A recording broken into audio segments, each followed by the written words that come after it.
Pada materi kali ini kita akan membuat sebuah manajemen data, yaitu input dan update pada sebuah data yang telah kita ambil sebelumnya melalui web service API.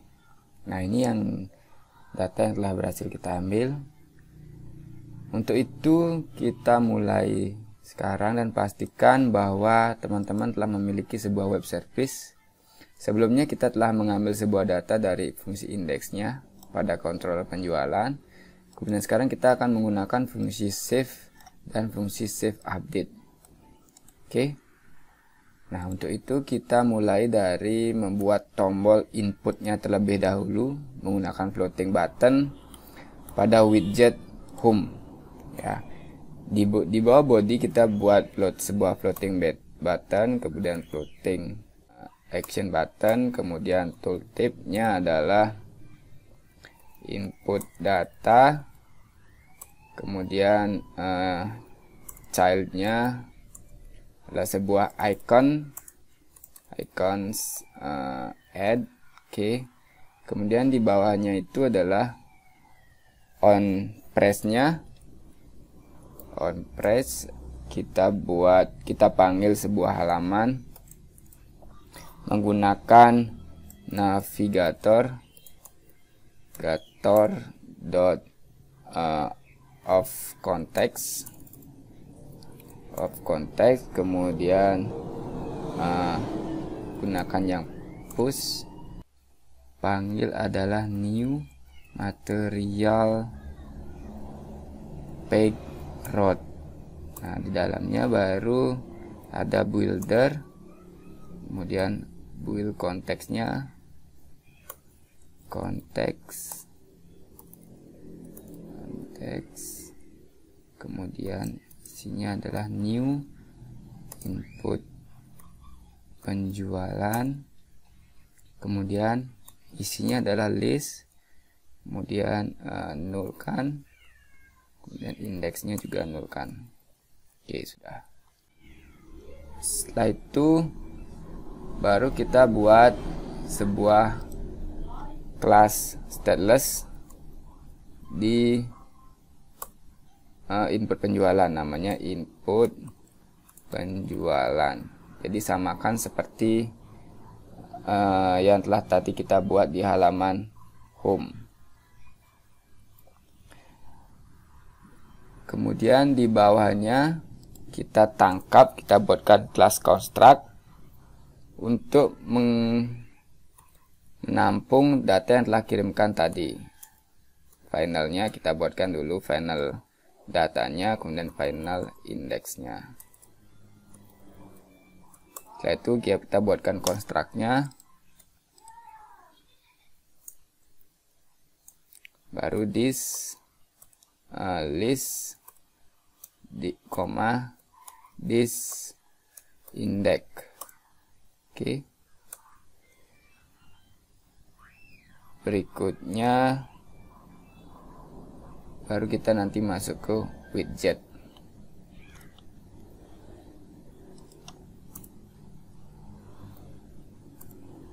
Material. Oke. Nah, di sini di build-nya ini kita akan nge-return sebuah material app. Kemudian di dalamnya itu ada title-nya. Ini bisa teks, hanya teks biasa. Kemudian di bawahnya baru kita panggil home-nya. Home-nya ini ngarahkan kemana? Home-nya kita akan menggunakan scaffold. Di dalam scaffold-nya itu nanti ada app bar-nya, kemudian app bar. Di dalam app bar-nya ada title-nya. Ini baru kita menggunakan widget text. Nah, ini kita input penjualan, kemudian di bawah app bar-nya itu baru kita panggil body. Body-nya ini kita akan memanggil sebuah kelas, yaitu my custom form. Ya, kita akan memanggil sebuah kelas my custom form yang isinya adalah list, kemudian isinya itu adalah list yang telah tadi kita buat di atas, kemudian ada index, juga isinya indeks yang telah kita tampung di atas. Nah, selanjutnya baru kita buat my custom formnya. My custom formnya ini kita membuatnya dengan stateful. Kenapa kita membuat input penjualannya dengan stateless? Karena kita akan menghitung sebuah form nantinya. Nah, form itu saya coba hanya bisa dijalankan di stateless widget. Namun, hal lainnya adalah kita juga perlu stateful widget.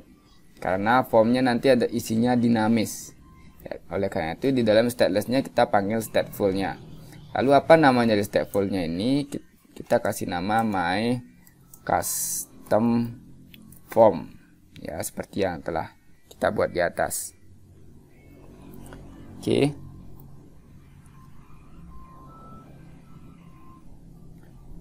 Berikutnya di my custom form nih baru kita buat widgetnya, widget yang akan kita gunakan. Yang pertama kita deklarasikan semua variabel yang akan kita pakai. Pertama ada form key.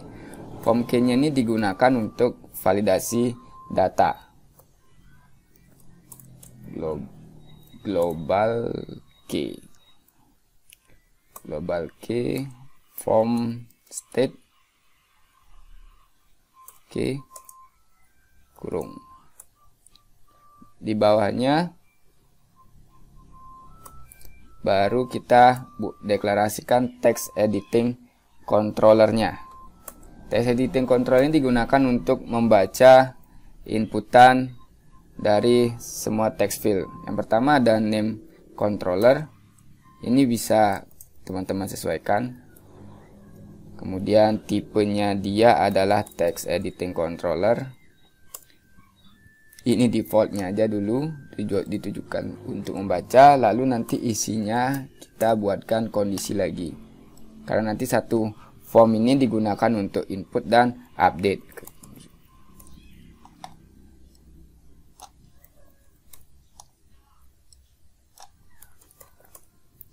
Oke, sampai di sini. Berikutnya ada final untuk format date-nya. Karena nanti kita akan menggunakan date picture. Ini sesuaikan dengan yang kita butuhkan di database, ya.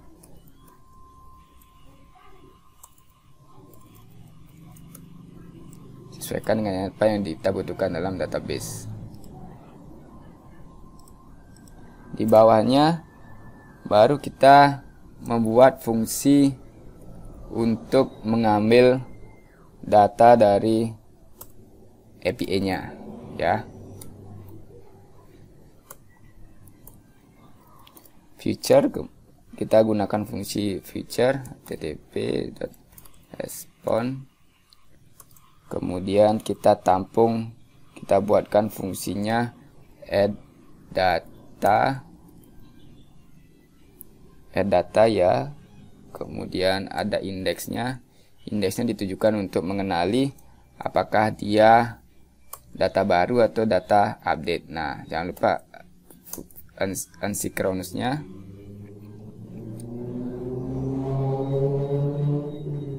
Nah, di dalamnya ini baru kita akan menggunakan indeksnya. If kurung index sama dengan 0, berarti dia dianggap data baru. Maka yang kita panggil adalah final dari HTTP responnya.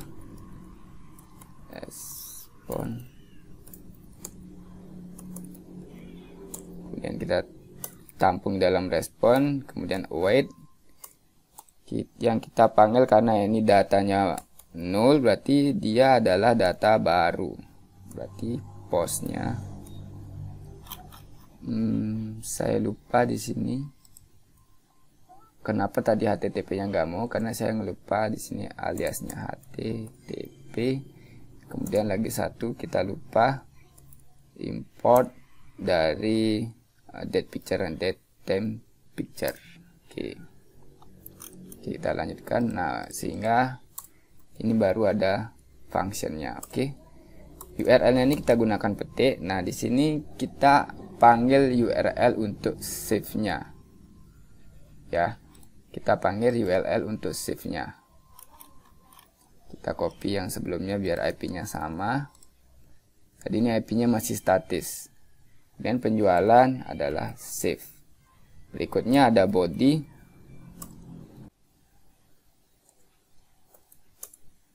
Bodinya yaitu data yang akan kita kirim. Karena ini data baru berarti kita cuma mengirim nama. Nama ini disesuaikan dengan nama dalam field tabelnya. Kemudian isinya adalah controller dari text editingnya. Kalau nama ya nama, kalau keterangan ya keterangan.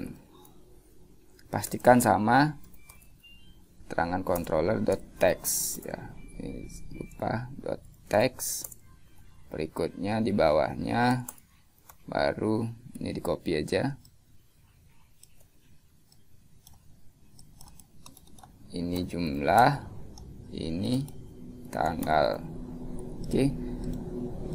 Untuk save-nya sudah, API-nya sudah, responnya. Nah, kita perlu nge-return responnya. Return respon. Barangkali nanti di API teman-teman akan mengirimkan pesan bagaimana jika data berhasil tersimpan atau ketika error pesannya seperti apa. Nah, jika indeksnya tidak nol, arti else-nya, berarti dia dianggap sebagai data lama atau data update. Nanti kita panggil save update-nya. Lalu isinya adalah sama, cuman tambahkan satu primary key yang digunakan untuk updating. Ya.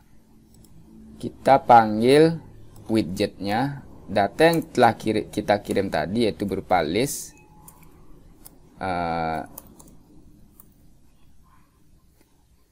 Data yang telah kirim tadi kita kirim, yaitu ada listnya. Nah, ini belum kita construct, belum kita ambil di my custom form, sehingga tidak bisa kita gunakan di sini. Oleh karena itu, karena berbeda kelas, tetap kita harus kirimkan, kemudian jangan lupa ditangkap dalam sebuah construct. Oke. Nah, setelah ini baru bisa kita gunakan. List adalah ID-nya. Jadi di dalam list itu nanti ada ID, ada nama, ada keterangan dan lain sebagainya. Ya, oke. Nah, ini yang kita kirim dari halaman home. Sehingga di sini kita gunakan dengan memanggil widgetnya, ini kemudian ID-nya. Setelah itu respon sudah. Nah, baru masuk ke keluar dari feature-nya, baru kita masuk ke ini state-nya. Ini state nih digunakan untuk mengisi data ketika form ini di load pertama kali. Nah, di sini kita juga perlu if widget.index sama dengan null. Artinya apa? Jika indeks yang kita kirim dari home tadi null, berarti dia dianggap sebagai data baru. Maka name controllernya kita isi dengan text editing yang kosong. Oke. Tinggal di copy, disesuaikan keterangan.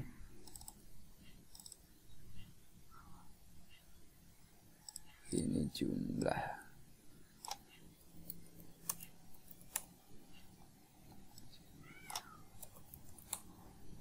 Oke. Jumlah. Kemudian ini tanggal. Yang ini juga salah. Tanggal controller. Yang ini juga tanggal controller. Oke. Nah, bagaimana kalau indeksnya dia terisi? Berarti dia masuk ke else.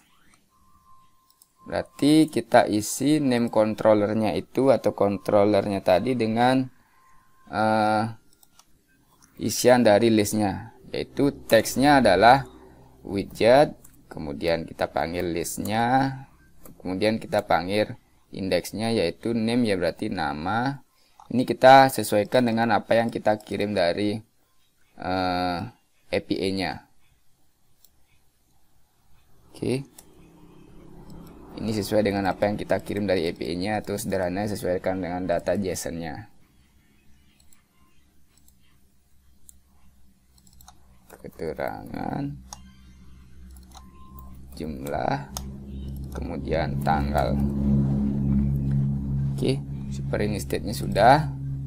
Berikutnya baru kita membuat widgetnya. Ya, kita buat widgetnya. Nah, di sini di build-nya ini kita akan membuat widget berupa form. Kenapa form? Karena kita memerlukan sebuah validasi. Ya, apakah input teksnya sudah terisi atau tidak, seperti itu. Oke. Nah, yang pertama adalah key-nya, yaitu kita gunakan form key yang telah kita deklarasikan di atas. Nah, berikutnya ada child-nya. Child-nya yaitu kita gunakan list view. Kenapa list view? Nah, karena nanti inputannya ini memungkinkan lebih lebar dari atau lebih panjang dari layar gadgetnya, sehingga memungkinkan pengguna untuk men-scroll. Nah, baru kita children. List view-nya ada banyak child-nya. Nah, di child-nya nanti kita bungkus widgetnya dengan padding. Jadi setiap widget kita bungkus dengan padding. Padding all aja pakai 8.0. Kemudian child-nya adalah text form feed. Karena kita menggunakan text form tadi, berarti kita di sini gunakan text form feed, ya. Nah, isinya yang pertama adalah validator, ini boleh aja. Kemudian value-nya. Berikutnya baru logikanya, if value sama dengan titik empty is empty, maka kita tampilkan sebuah pesan atau return sebuah string. Mohon diisi, misalnya seperti itu pesannya. Nah, kemudian jika tidak, return 0 aja. Oke. Setelah itu kita buat pakai controllernya tadi.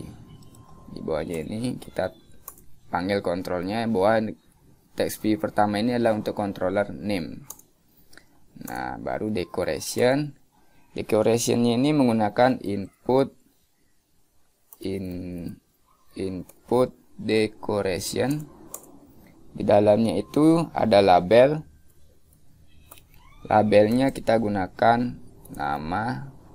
Kemudian di bawahnya ada border. Bordernya input juga outline input border. Kemudian kita kasih border radius circular, karena kita anggap semuanya kita gunakan 2.0 supaya tidak terlalu melingkar. Oke, ini saja. Kita save, hot reload, dan kita coba. Oke, sudah. Nah, baru kita copy saja ini paddingnya ini, ya, copy di bawahnya. Setelah nama ada jumlah transaksi. Nah, di jumlah transaksinya ini kita perlu bot tipenya, yaitu text input type-nya number. Oke, karena ini jumlah, kemudian kontrolnya juga jumlah. Oke, berikutnya copy lagi, taruh di bawah untuk keterangan, kemudian kontrolnya juga keterangan. Nah, berikutnya baru kita untuk tanggalnya ini text form field-nya kita hapus child-nya, karena kita akan menggunakan date time picture-nya. Child-nya kita menggunakan kolom, Kemudian setelah itu baru ada children-nya. Children pertama kita gunakan date time-nya, date time field, date time field. Oke, date time field. Kemudian controllernya adalah tanggal. Di bawahnya ada format. Kita panggil formatnya tadi yang telah deklarasikan di atas. Kemudian on show picture-nya kita gunakan konteksnya text, kemudian current value, kemudian return sebuah show date picture. Nah, di dalamnya baru kita panggil konteksnya. Konteks, kemudian first date-nya yaitu tahun sekarang, time 2020 kita mulai. Kemudian initial date-nya kita gunakan current value kalau ada, kalau tidak kita gunakan date time no. Kemudian di bawahnya baru last date-nya. Last date-nya kita gunakan date time 2045. Oke, sudah. Setelah itu date time-nya ini kita perlu decoration. Kita kasih input decoration. Kemudian labelnya adalah, label teksnya adalah tanggal,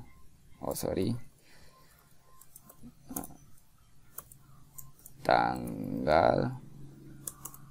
Kemudian bordernya outline input border. Kemudian border radius sekular yaitu 2.0. Oke. Nah, di bawahnya decoration kita kasih validator. Di sini kita gunakan validator datetime,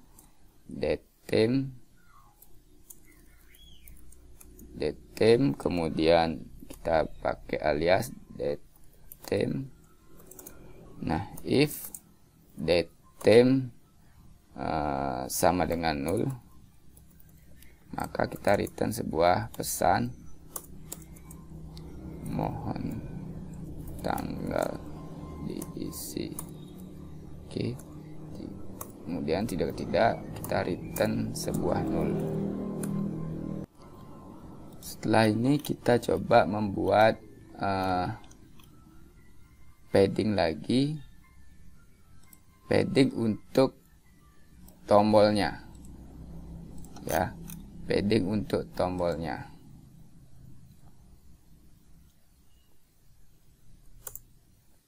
Padding untuk tombolnya, kemudian childnya dia adalah row. Karena apa? Nanti ada dua tombol simpen dan tombol cancel. Kemudian childnya row, kemudian childrennya yang pertama adalah kita gunakan S pen. Kemudian childnya adalah sebuah raise button. Colornya adalah themate-nya of context primary color dark. Kemudian text colornya kita gunakan temanya lagi of primary color lights. Oke. Kemudian childnya kita kasih tulisan teks simpan. Oke. Berikutnya ada on press-nya. Baru kita panggil fungsi simpan datanya tadi. Ya, namun kita gunakan validator if k from k current state-nya validate-nya jalan, maka kita panggil add data dengan sebuah indeks. Oke. Setelah itu, setelah berhasil, ini kita perlu widgetnya, widget index. Setelah berhasil, maka kita kembalikan lagi ke halaman home. Kita gunakan navigator push, kemudian kita akan menggunakan material page route, material page route. Kemudian isinya adalah yang pertama buildernya dulu. Buildernya dia ada sebuah konteks, berikutnya baru kita panggil home-nya, home. Oke. Jadi setelah datanya tersimpan, kita akan memanggil home. Berikutnya di bawah expand-nya ini kita kasihkan kontainer dulu, container, kemudian width-nya kita kasih 5.0 biar tidak terlalu rapat jaraknya. Kemudian baru kita kasih tombol batal. Oke. Kita kasih tombol batal, kemudian form key-nya kita hapus. Kita hanya perlu navigator page route-nya. Ya, kita hanya perlu segini di on press-nya. Oke. Sama ketika batal, kita kirimkan dia ke home kembali. Oke, nampaknya sudah. Kita coba.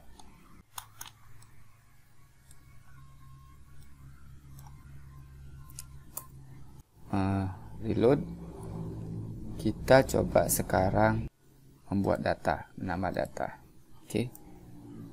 Yang pertama ke Suarjaya.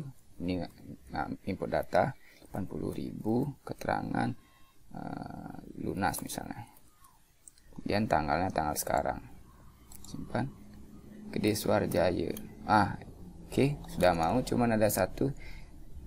Ini masih ada tanda back. Kenapa? Karena kita menggunakan push biasa ketika kita mengembalikan form. Nah, di sini kita push replacement, kita gunakan push replacement. Oke, ini juga push replacement. Oke, itu saja. Nah, berikutnya kita akan membuat icon delete. Kemudian ketika klik list style-nya ini akan ngupdate ke halaman update data. Oke, berarti kita sekarang adalah bekerja di halaman home. Di halaman home, kita akan menambahkan on tab pada list style-nya terlebih dahulu. On tab, kemudian isinya adalah kita sama seperti ini. On tab, kita gunakan navigator on push. Oke.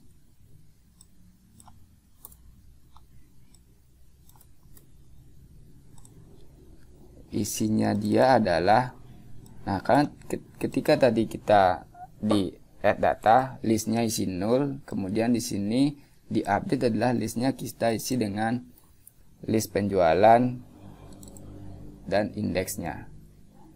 Indeksnya itulah indeksnya ini. Kenapa di list penjualan ini saya kasih indeks? Karena kita akan mengirimkan hanya sebuah record. Kalau ini tanpa indeks, maka yang terkirim adalah banyak record sesuai dengan yang tampil di halaman home. Jadi agak berat nanti. Makanya saya kirim sesuai dengan indeksnya. Jadi di sini dikirim adalah satu buah indeks. Oke, ini saja. Kemudian di subtitle-nya kita isi trailing. Trailingnya di sini kita gunakan gesture detector. Kemudian kita kasih tooltip-nya childnya terlebih dahulu. Kita gunakan icon delete, Oke, kemudian on press, on tab-nya adalah kita memanggil, kita kosongkan dulu karena delete-nya belum ada. Oke, coba kita save, nanti itu isinya adalah untuk delete, dan di hot reload. Oke, sudah, ini sudah mau. Nah, bagaimana coba kita update Gede Suarjaya-nya ini, Gede Suarjaya Linggih misalnya, Linggih, kemudian ini kita ubah jadi 89.000 lunas, kemudian tanggalnya tetap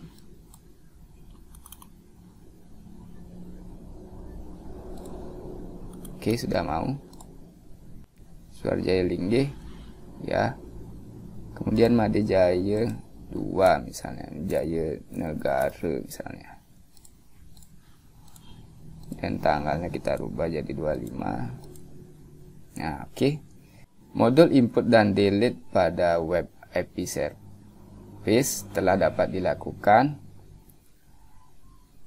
Add-nya ada di floating button, kemudian update-nya ada di masing-masing tile. Sudah bisa dilakukan. Selanjutnya adalah bagaimana untuk menghapus data.